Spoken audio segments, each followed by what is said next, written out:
पूरे देश ने वो गूंजती हुई घोषणा सुनी। प्राइम मिनिस्टर नरेंद्र मोदी बीकानेर में खड़े थे।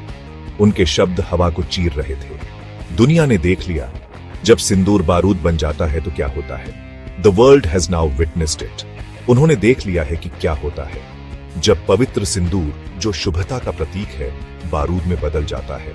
यह सिर्फ बयानबाजी नहीं थी, यह एक नए असर्टिव भारत की आवाज थी।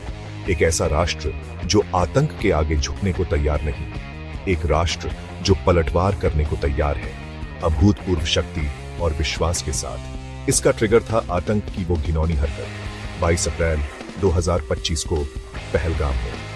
कायर आतंकवादियों ने बेगुनाह नागरिकों को निशाना बनाया। उन्होंने सिर्फ मारा नहीं, उन्होंने अपमानित करने की कोशिश की। उन्होंने पीड़ितों से उनका धर्म पूछा। उन्होंने बेरहमी से औरतों के माथे से सिंदूर पोंछ दिया। एक ऐसी बर्बरता जिसकी कल्पना भी नहीं की जा सकती। इस नीच हरकत ने भारत के दिल को छलनी कर दिया। इसने गुस्से की आग भड़का दी। 140 करोड़ भारतीयों का सामूहिक दर्द न्याय के लिए चिल्ला उठा। एक जवाब की मांग। प्राइम मिनिस्टर मोदी की आवाज इस गहरे राष्ट्रीय दर्द के साथ गूंज रही थी। उन्होंने अपनी रगों में बहते गर्म सिंदूर की बात की। उनके शब्द बहुत सोच समझकर चुने गए थे। मेरा मन शांत था, उन्होंने कहा, लेकिन मेरा खून गर्म है। यह सिर्फ एक राजनीतिक भाषण नहीं था, यह भारत के सामूहिक गुस्से का इजहार था। एक पक्का वादा कि ऐसी हरकतों को बख्शा नहीं जाएगा। प्राइम मिनिस्टर ने देश के गुस्से को दिशा दी। उन्होंने दुख को फौलादी संकल्प में बदल दिया। निर्णायक कार्रवाई का संकल्प। उस दिन एक नई डॉक्ट्रिन का ऐलान हुआ। भारत का सब्र का बांध टूट चुका था। संयम की पॉलिसी अब अतीत की बात हो चुकी थी। प्राइम मिनिस्टर ने बिल्कुल साफ कहा, भारत अब और हिंदी नहीं सकेगा।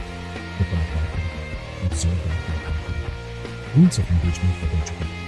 आतंकवादियों और उनके आतंक को भारत की पूरी ताकत का सामना करना पड़ेगा। तेजी से, निर्णायक रूप से भारत की आत्मा पर हमला करने वालों के लिए जरा भी रहम नहीं होगा। भारत का जवाब रुका नहीं। यह तेज था, यह शक्तिशाली था। इसका नाम था ऑपरेशन सिंदूर। एक ऐसा नाम जिसमें देश के ट्रांसफॉर्मेशन की झलक थी। सहनशीलता से लेकर प्रचंड प्रतिशोध तक यह ऑपरेशन प्लानिंग का एक बेहतरीन नमूना था। इसे इतनी सटीकता से अंजाम दिया गया कि सब हैरान रह गए। भारतीय सशस्त्र बल तैयार थे। उन्हें खुली छूट दी गई थी। दुनिया गवाह बनने वाली थी एक जख्मी राष्ट्र की क्षमता की। भारत के रक्षा इतिहास में एक नया अध्याय लिखा जा रहा था। सैन्य शक्ति के एक शानदार प्रदर्शन में भारतीय सेनाओं ने अपने ऑब्जेक्टिव्स हासिल कर लिए सिर्फ 22 मिनट में। 22 मिनट जिन्होंने आतंक की नींव हिला दी। 9 बड़े आतंकवादी ठिकाने तबाह कर दिए गए, धूल और मलबे में बदल दिए गए। ये कोई छोटे मोटे कैंप्स नहीं थे, ये आतंक की गतिविधियों के बड़े केंद्र थे। यह भारत की क्षमता का प्रदर्शन था, अपनी ताकत दिखाने का, बिजली की तेजी से न्याय दिलाने का। यह, जैसा पीएम मोदी ने कहा, न्याय दिलाने का एक नया तरीका था। यह निर्णायक कार्रवाई एक मुख्य कारण से संभव हुई। प्राइम मिनिस्टर मोदी ने सेना को खुली छूट दे दी थी। उन्होंने उन्हें खुली छूट दी, कार्रवाई की पूरी आजादी। सशस्त्र बलों पर यह विश्वास महत्वपूर्ण था। इसने हमारे बहादुर सैनिकों को सशक्त बनाया। उन्होंने बेमिसाल हिम्मत से काम किया। उनकी स्ट्रेटेजिक ब्रिलियंस पूरी तरह से दिखी। पाकिस्तान इन आतंकवादियों का पनाहगाह पूरी तरह से बेखबर था। उनका दशकों से पाला पोसा टेरर इंफ्रास्ट्रक्चर भारत की ताकत के आगे ढह गया। दुश्मन पर इसका असर बहुत गहरा हुआ। पाकिस्तान का रहीम यार खान एयरबेस, एक प्रमुख सैन्य ठिकाना, उसे भारी नुकसान पहुंचा।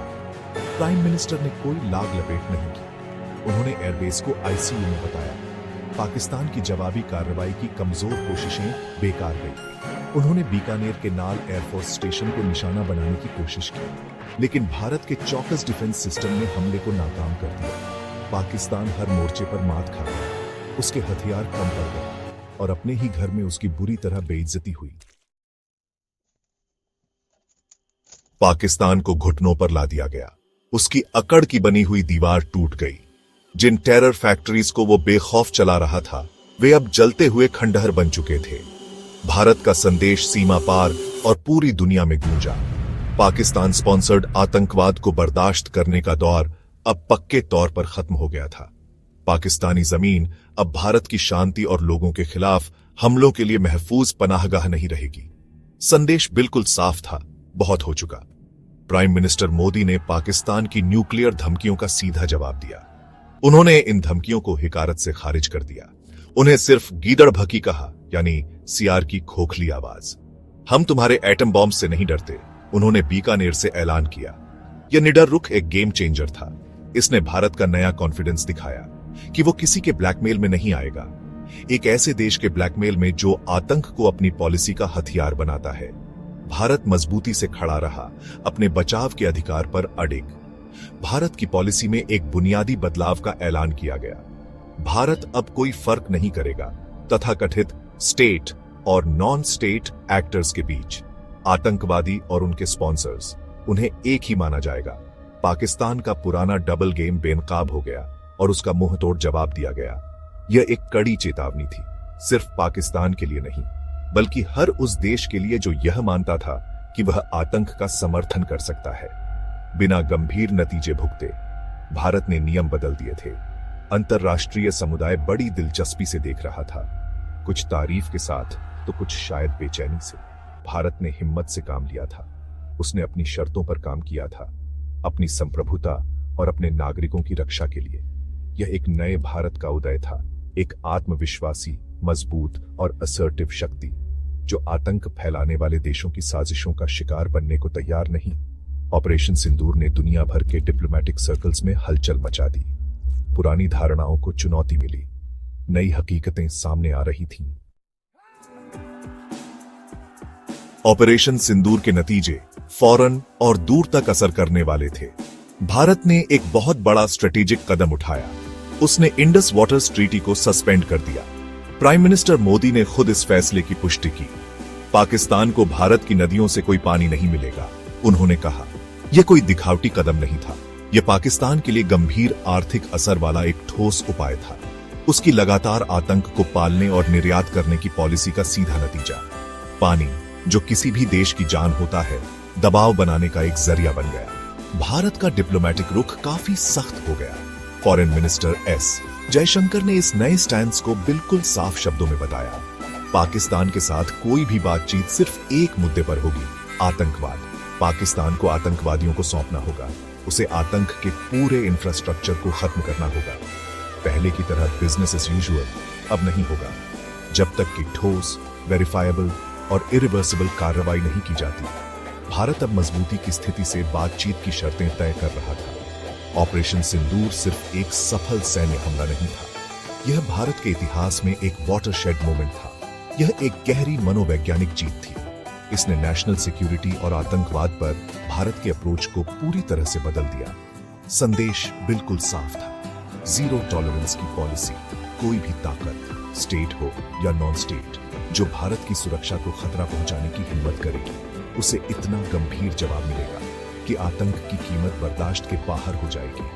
प्राइम मिनिस्टर के बीकानेर से कहे गए शक्तिशाली शब्द आज भी गूंजते हैं। जब सिंदूर बारूद बन जाता है, यह बदलाव सिर्फ कहने के लिए नहीं था, यह सच था। भारत ने अपनी ताकत दिखाई थी, अपना अटूट संकल्प, तेज, सटीक और विनाशकारी कार्रवाई करने की अपनी क्षमता। देश और मजबूती से खड़ा हुआ और ज्यादा एकजुट, अपनी रक्षा करने की अपनी क्षमता पर और ज्यादा सुरक्षित। ऑपरेशन सिंदूर एक साफ और असरदार संदेश था, भारत के दोस्तों और दुश्मनों दोनों के लिए। शेर ने दहाड़ लगाई थी और पूरी दुनिया ने सुना था